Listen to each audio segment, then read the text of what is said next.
The land of Pasundan is known for its fertile soil and its many inspiring stories. Pasundan itself is a name which encompasses the life of Indonesia's second most populous ethnic group, a people native to the western part of the island of Java, the Sundanese.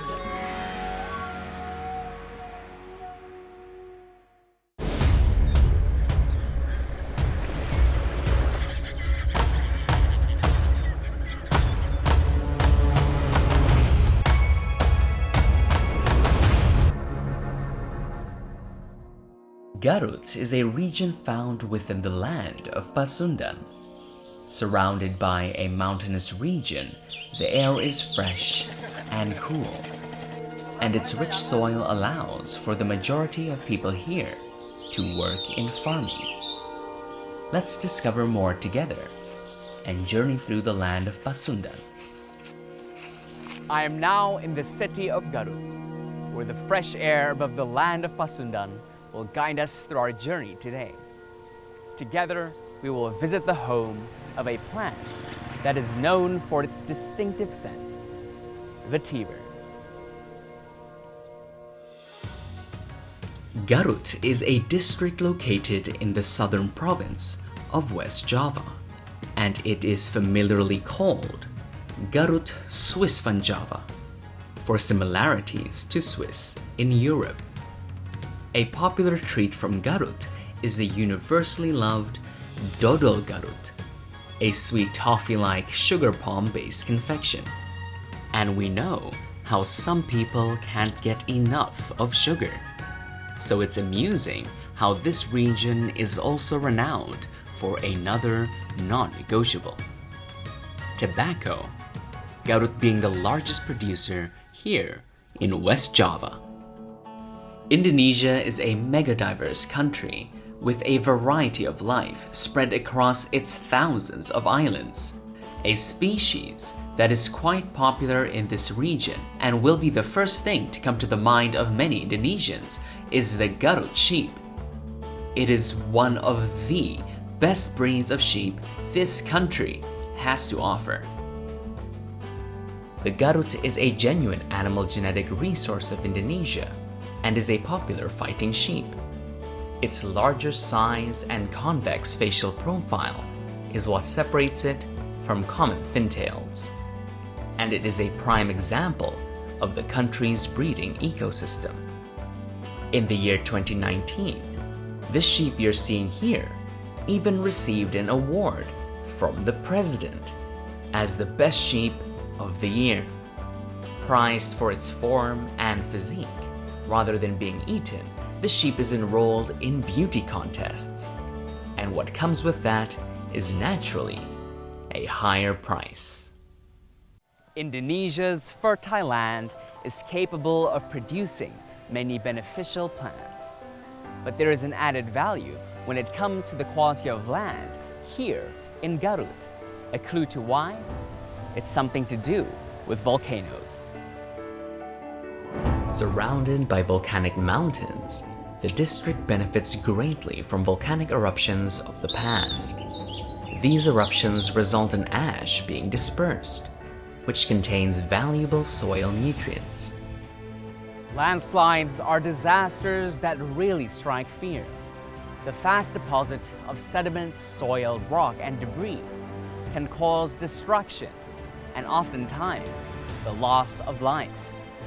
Especially so come the rainy season, when the earth has been weakened due to water. But vetiver can offer a solution, especially if used for soil conservation purposes. Vetiver, also known as fragrant root or narwastu, is a type of grass native to India. It can grow all year round and has been known for a long time as a source of fragrances. The deep root system of this plant provides structural reinforcement and stabilization. This can reduce erosion, prevent landslides and floods, remove pollutants from the water, and also allow for the rehabilitation of contaminated lands. A beacon of hope, which if used correctly, can improve the economic benefits of communities as well. In Indonesia, vetiver is known as Akar Wangi. Akar is root, and Wangi is fragrant. And fragrant indeed it is, which is why we see it processed into essential oils, which provides us with so many different uses. Vetiver is the main ingredient used in the making of vetiveria oil, an essential oil needed in the cosmetic, perfume, and bath soap industries. This plant with the Latin name Chrysopogon zizanioid can also repel insects, and even a decoction can be used as a mouthwash. It is a grass plant, the roots of which can be utilized after being dried, and is often applied topically in herbal medicine.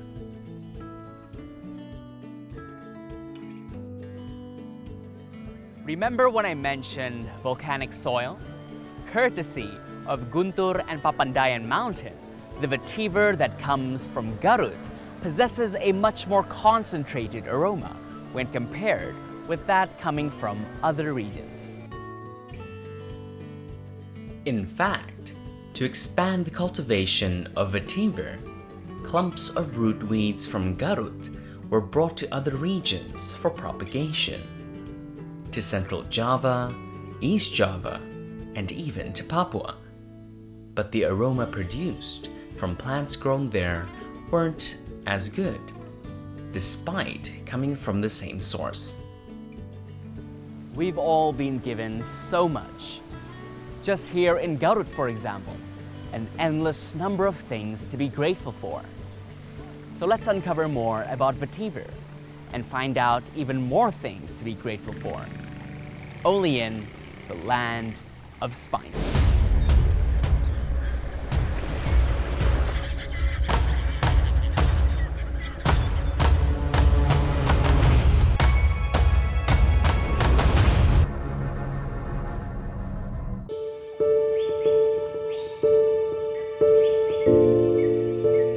From the diversity of Indonesia's richness, generations of our people have come to rely on a choice of traditional and herbal medicine. Vetiver has a stake in this ancestral heritage of ours and offers much, much benefit. The oils of this plant can improve every function of the body. High in antioxidants, it can boost the immune system by removing toxins from the body. Its antibacterial properties can also help clear acne. And known for its soothing and cooling effects, it delivers relief from inflammation in both the circulatory and nervous systems. The use of vetiver topically is also a possibility, and applying the oil on wounds can stop the spread of bacteria and prevent further infection. As we now know, vetiver is utilized in a number of things, and by processing it comes the added value reflected in profits earned. But a business in Garut named Socha gives us just one more example of a way to utilize this grass touch.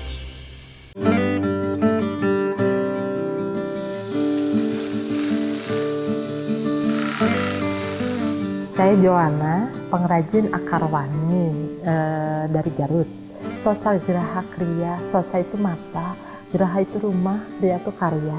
Jadi karya yang dibuat di dalam rumah, homemade ya maksudnya di dalam rumah dan bisa dinikmati oleh mata.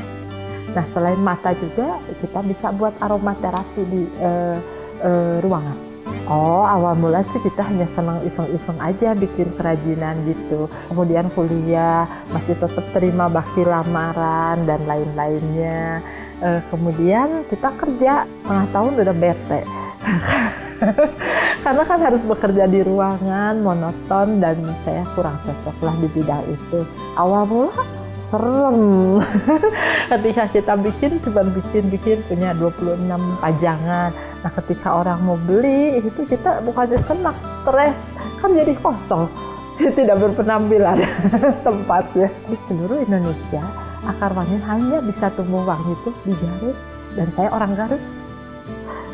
Jadi ya saya harus mengembangkan yang khas Garut dong. Nah, jadi saya pilih akar wangi. Kenapa bukan yang lainnya? Karena akar wangi bisa tumbuh wangi di Garut. Akar wangi itu dari zaman dulu, dari zaman nenek moyang itu disuling menjadi minyak atsiri. Nah, kita ingin dari akar wangi itu ada turunannya ya dipakailah jadi kerajinan. This painting behind me, its canvas is constructed using vetiver root. It has a characteristically spicy and woody aroma that can last for up to 10 months. Socha does its best to maintain its works, using the best quality vetiver available. That is the key to its popularity today. But I do wonder, how did this business fare before the pandemic? Sebentar, kita tarik mundur ya. Paling top-topnya itu di 2010-an kurang lebih. Yang tadinya orang itu untuk gathering, untuk wedding, untuk kantor, untuk plakat, dan lain sebagainya tuh ingin sesuatu yang alami. Kita kan konsepnya go green ya, apa yang dari lingkungan, apa yang dari alam, dibuatlah sesuatu. Nah, kemudian itu semua orang tidak ada. Artinya yang membuat kerumunan kan nggak boleh. Ya, artinya tidak ada yang dibagikan. Pada saat April itu kita benar-benar tutup banget, nol. Kalau di itemin lebih dari 200 item ya. Kebanyakan kita tuh untuk home interior, jadi mempercantik rumah. Kita tuh pengen fungsional tuh supaya kan tiap hari bisa dipakai oleh mereka. Kalau pengguna bagus, itu akan lama terus-terusan. Ada yang ketemu saya udah 12 tahun, terus dia bilang, "Ibu," katanya, "aduh saya masih pakai di rumah." Kesel dong, enggak coba. Kesel, kan kalau cepet rusak dia beli lagi. Kalau awet kan jadi tidak beli lagi. Ya, kenyataannya seperti itu. Pandangan mereka ya, testimoni mereka tuh seperti itu. Harapan ke depan itu kita tuh pengennya UMKM itu lebih banyak diberi order, bukan diberi uang langsung kalau dibantu. Ketika ada kerjaan, berarti downline kita sistemnya plasma ya. Plasma itu berarti kan ada satu, misalnya tenun semua. Misalnya yang finishing, yang bambu, yang apa-apa. Nah, mereka pun akan ikut terhidupi. Ketika mereka terhidupi, keluarga mereka terhidupi, dan mereka juga mempunyai lagi anak buah, berapa banyak yang akan terpekerjakan.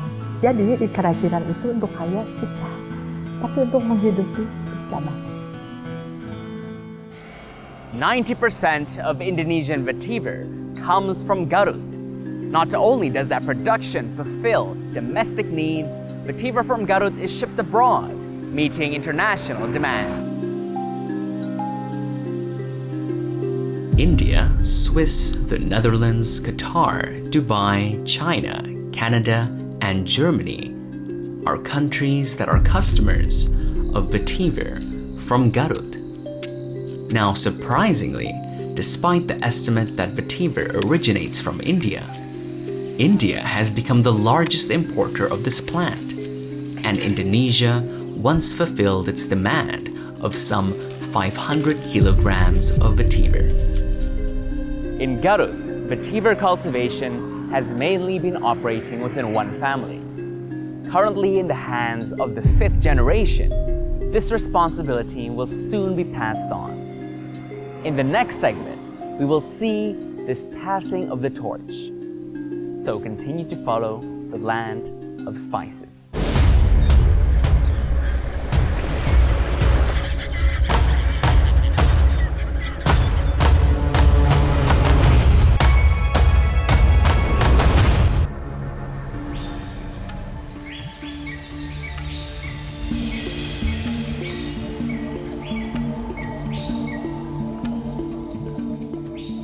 Imagine making your way to the vetiver fields before the sun comes up.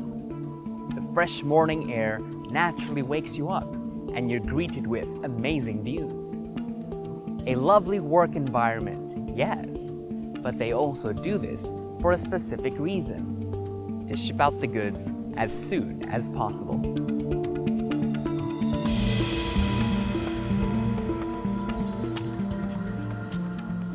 To harvest vetiver, it is done by digging by the sides of the plant and making space. To avoid damaging and severing the roots, farmers then pull out the plant from the soil manually using their hands.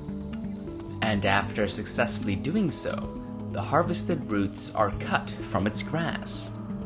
People here usually divide the labor. The men pull the vetiver from the soil, whereas the women separate the grass from the roots.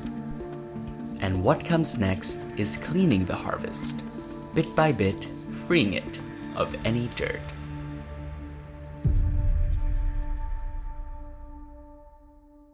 Pasir Wangi, Lelesbayongbong, and Cilawi are other regions in Garut that also cultivate vetiver. But the main source of production comes from here, in Samarang. In the Samarang village, there are 15 members in one farming group. They all work together to cultivate vetiver in a farming land of 80 hectares.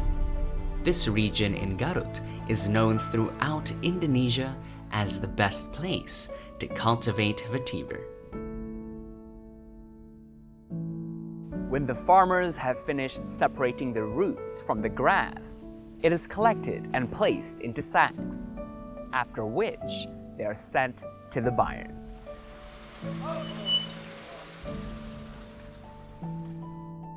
The per kilo price of vetiver is just 2,000 rupiah.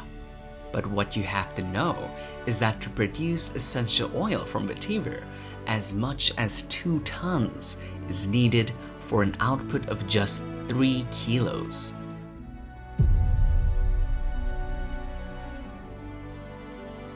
According to the locals, vetiver was first brought to Garut in the early 17th century, but it was not until the year 1918 that the cultivation of this plant went through significant changes.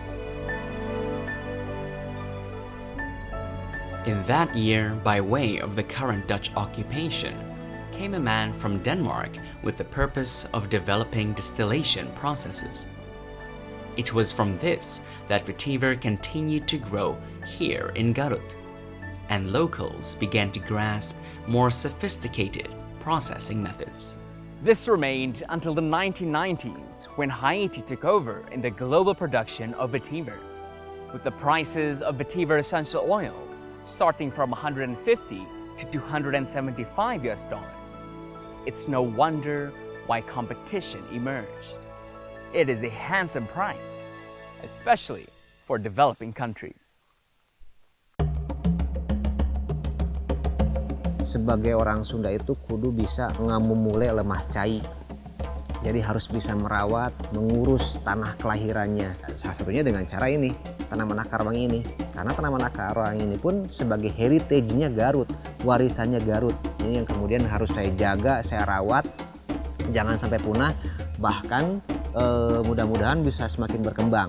Halo, nama saya Ahmad, saya asal Garut, biasa dipanggil Penyu, The Vetiver Man.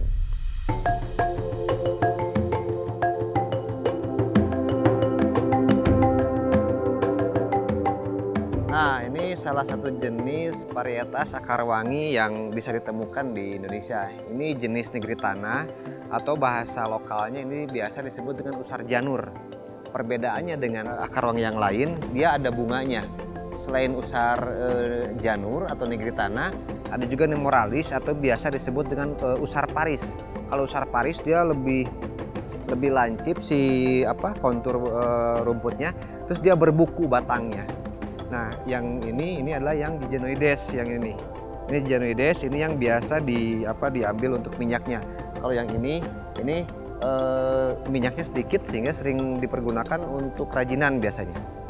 Nah, dari keempat varietas yang umum ditanam itu, sekarang muncul 2 varietas baru, Itu yang pertama Verina 1 dan Verina 2. Verina itu singkatan dari vetiver Indonesia. Verina 1 untuk vetiver minyak, untuk menghasilkan minyak, dan Verina 2 itu sebagai tanaman konservasi yang biasa dipergunakan untuk penahan longsor dan kemiringan-kemiringan tanah. Vetiver is a part of the grass family, like that of citronella and lemongrass. And as we've seen in a previous episode, harvesting those spices is done by cutting the grass. Vetiver is different. To harvest, one must manually dig out the bush along with its roots, whereupon new saplings are planted. Akar wangi ini selain bisa diambil untuk produksi minyak, ini juga sebagai tanaman konservasi dan pemanfaatan yang sering dipergunakan sebagai penahan kemiringan atau protection land. Ini seperti kita lihat ini tanaman kebun ini kan sangat curam sekali, ini sangat miring ini. Ini perkiraan mungkin kemiringan sekitar 45 derajat lah. Tapi dengan tanaman akar wangi ini tidak pernah ada sejarah longsor tanah ini. Ini adalah akar wangi usia sekitar 1,5 bulan lah. Nah, pada usia seperti ini kan si akar wangi ini karena dia sebagai improved soil system, jadi dia itu mempercepat kesuburan lahan, mengembalikan kesuburan lahan, sehingga akan sangat cepat rumput liarnya tumbuh. Nah, sehingga tadi ibu-ibu itu melakukan penyiangan atau mencabut rumput liar untuk menjaga si haranya tanah ini, nutrisi yang ada di tanah ini, pupuk yang dikasih sebelumnya ke akar wangi ini itu hanya dimakan oleh si tanaman akar wanginya saja.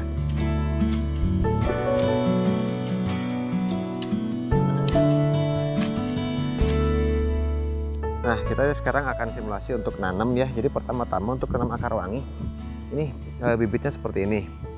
Kita buat lubang dulu. Untuk kedalaman lubang ya sekitar 10-15 cm saja cukup, karena kebetulan tanah di lokasi kami cukup gembur. Nah, terus kemudian ini bibit yang kita pakai ini adalah jenis Verina 1. Nah, ini yang bagus untuk produksi minyaknya gitu. Kita masukin ke dalam lubang. Nah, terus kita tutup lubangnya dengan tanah. Nah, seperti ini. Namun ada perbedaan untuk penanaman di musim hujan. Ini kita kasih sedikit muncul ya di daun bibitnya. Tapi kalau untuk tanam di musim kemarau, ini si bibitnya harus ditimbun dengan tanah. Jadi jangan dikasih muncul untuk daunnya. Untuk menghindari proses penguapan yang terlalu berlebih. Itu khusus di musim kemarau. Nah, kalau musim hujan ya seperti ini cara penanamannya. This perennial plant does not require any specialized attention. Just fertilizer is more than enough. It is no wonder why the people of Garut are not the least burdened with its care.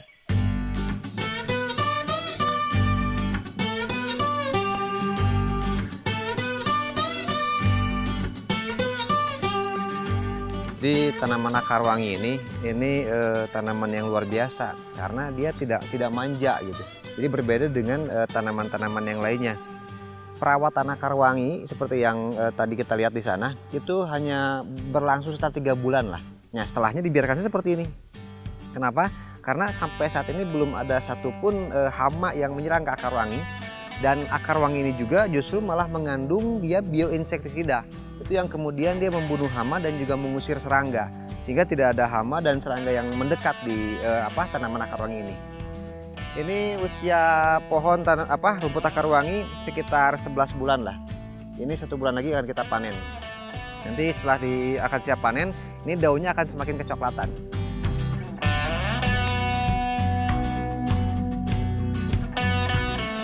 Untuk peluang pasar di minyak akar wangi ini sangat terbuka sekali gitu. Dari data yang saya dapatkan itu kan kebutuhan minyak akar wangi per tahun itu sekitar 250 ton sampai 300 ton lah per tahun. Dan baru terpenuhi 60%-nya, sehingga masih ada space 40% itu yang bisa kita penuhi gitu kalau misalkan memenuhi kebutuhan pasar dunia itu gitu. Ya barangkali ada investor yang berminat untuk mengembangkan akar wangi, menanam akar wangi, atau juga ikut menyuling akar wangi, itu sangat-sangat potensial sekali gitu. Dan juga untuk generasi muda Ya jangan pernah melupakan sejarah gitu kan. Jadi pasti diingat bahwa dulu orang-orang Eropa atau orang-orang bule menjajah kita itu kan karena ini spice, herb, rempah-rempah gitu. Dan tidak ada yang sebaik minyak yang ditanam di Garut gitu. Ini akhirnya ya kembali lagi ke Garut. Sampai saat ini Garut 95% mendominasi produsen pengolahan minyak atsiri di Akar Wangi. Itu di Garut. I am now at the location where vetiver is distilled. Here, the business owners don't sell the raw material, or in this case the root.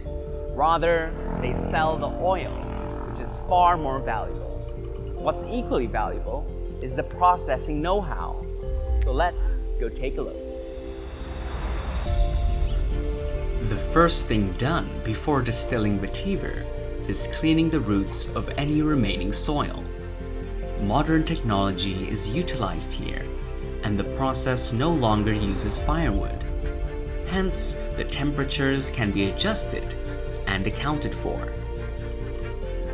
After waiting for 15 hours, the distillation process heads to the next stage. What happens is releasing the water and oil separator. This is what happens.